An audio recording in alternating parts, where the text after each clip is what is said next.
Hey guys, Mark Ferrasci, ProTech Dog Trainer. I wanted to have a second little yak session this morning. I did a lot of little videos this morning. I'll post them all up when I get home and dealing with the heat of the day this afternoon. So now we're back from my adventure. So what was my first goal? Was main reason I left with him was just to work the puppy, but also to buy a bait bag from PetSmart. So they didn't have my bait bag. They haven't. As usual, a lot of the things that come in from China aren't on the shelves, and it's a pain in the butt, but it is what it is. So I headed to Tractor Supply first. That's usually my first location with a puppy because I know the crew real good, and they help me with my dogs, and then I get in there and I can get them up on the dog food piles, that kind of thing, teaching them basically to jump on low stuff. That's your first building block of confidence, right?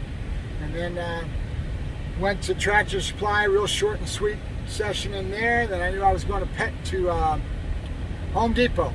I like Home Depot because now you got a lot more activity, a lot more foot traffic, and forklifts moving backwards, and all kinds of stuff that are happening around you. It'd be perfect for this young puppy, right?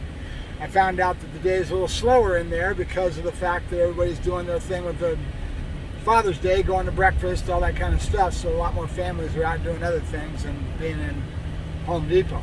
So it's a very light traffic day, and that's probably perfect for what I needed, right?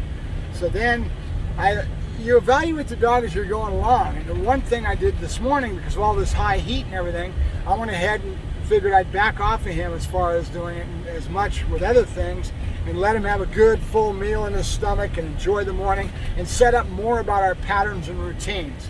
So I went out, took him out, put him in that pen outside, spent an hour or so doing my own thing, walking back and forth around that pen, doing my own thing. I did an oil change on the generator, piddled, left him in a secure spot so he could get used to me coming and going and dealing with separation, right?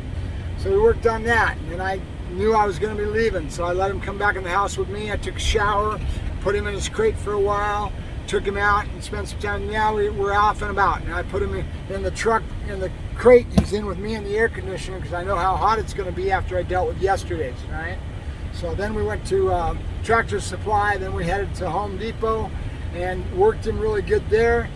Most of the thing I sensed with him, and this is again just because of experience, you just kind of know when to back up and not push and not worry about maybe something you wanted to do with him but it didn't work out, right?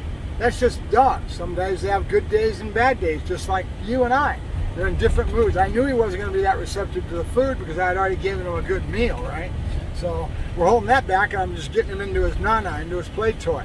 Same thing, throwing that play toy down the aisles, doing my thing, and I'm doing a lot of knocking on things, which is different noises, right? Getting him used to being affected by all kinds of noises. Yeah, patter on it. Hey up, good dog, and we'll walk on down the line. Just keep chattering on things. I've got a bunch of things that are in Home Depot. Those metal gates, they make a clatter. Tin on the aisle that you might have some tin, roofing tin, right? Noises, right? And you do it short and sweet. Doesn't have to be much. And I'll show you some of this vid. Maybe you'll see some of what I'm doing. And then my other objective is I'm getting him used to going on to wood piles and jumbled piles and things like that, looking for the food. So I'm starting to teach him to find it. That find it thing that I've got where I put his nose down to the ground and he's starting to learn to go after things, right? Now I throw the food into the lumber pile, and so that he can go in and right away find it. And now he's going to start figuring out what I'm doing with him. And once I do that consistently enough and set up enough of a pattern, I'll be able to use that to build and grow off of, right? We may not have gotten that far. He's only 13 weeks old, so how much are you going to get out of him? He couldn't really climb up ladders, so I went back to my theory, which is always easier down than up, right? What that means is the puppy's going to have a hard time looking up at things and going, man, I can't get up there. He doesn't have the confidence to just take a leap and just try to go climbing up. So you pick him up, you put him up on these things that are low, and then encourage him to come down. So down is always easier than up. At this stage in life for this puppy, down is always easier than up, okay? So you start with that premise. You put him up on things, and you know he's going to come down a little ladder, and as long as your dog's got a little bit of confidence and you know he can do it, and it's not going to be a negative, right? If he can't do it, he's going to fall on his head, right? We don't want him having any negative. So you got to make these assessments on the fly as you're going, and feel feel, let your gut tell you. If the dog is not in the mood or doesn't have the confidence level to do this, you don't do it, all right? But if he's just got just enough, you want to get him to reach for more, little baby steps, all right? So I had him up on all the different carts, those flat carts that they have in Home Depot. They make a little rattling sound, they move, all right? They're not stable totally. They're perfect for a young puppy. So I did the same thing, threw the hot dogs on it, find it, and this little guy is going to be a hell of a dog. As long as nothing's done wrong with him and you build him properly, very slow, methodical build, this dog is going to be a hell of a dog, all right? So it just takes time. Unfortunately, there's a lot of times I'll find that I'll give the dog back to the customer and they may make a mistake and they'll blow the dog out of the water. I got a good example. Had this Diesel, the Mastiff that I had a year or so ago. I really did a great job with that dog, and the dog was really coming along nicely. I was so proud of myself. And the guy got all high on it and was out at a party, and too much confidence, thinks the dog can do all this stuff.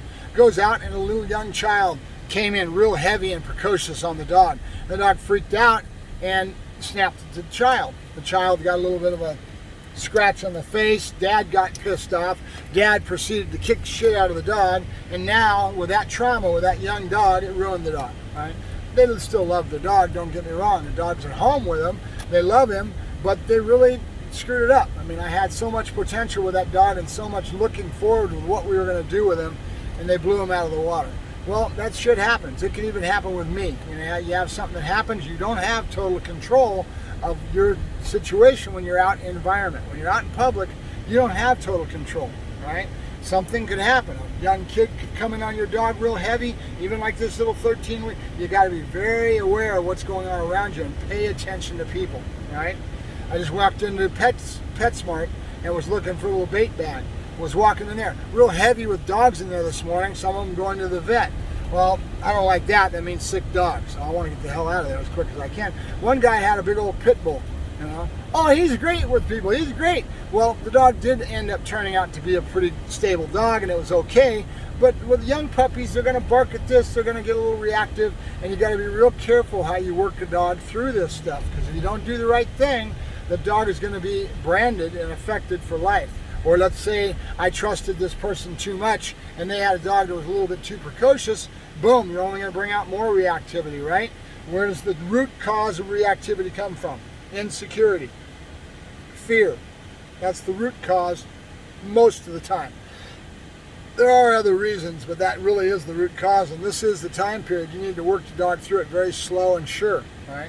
Right now, he doesn't have any fear periods going on. He's young enough that you can get through this stuff. And if you do it right, you shouldn't have any problems. But one mistake is all it takes to brand that dog for the rest of his life, and you'll now put a bean in his head that you're going to always have to work your way through. It's not something that's easy. That's why I tell you guys that it's art. It really is. It's artistic. It takes knowledge and doing it. And I make it look easy when I go out there. People think, oh yeah, but I'm always aware of what's going on around me. I'm watching my dog's body language. I know exactly what's going on around me. And it's... Again, even me, I could have something happen to me that would blow me out of the water. So just keep it in mind when you're trying to reach to some of the things that I do and that I'm advocating that you guys do. Careful. That's just the watchword of the day. So I'll let you guys go. Mark Ferrasci, Protect Dog Training, yakking at the screen, closing out for my daily. I'm going to go home and upload a bunch of these videos now. So I hope you're learning and growing, and happy Father's Day. Have a good day, everybody. Bye-bye.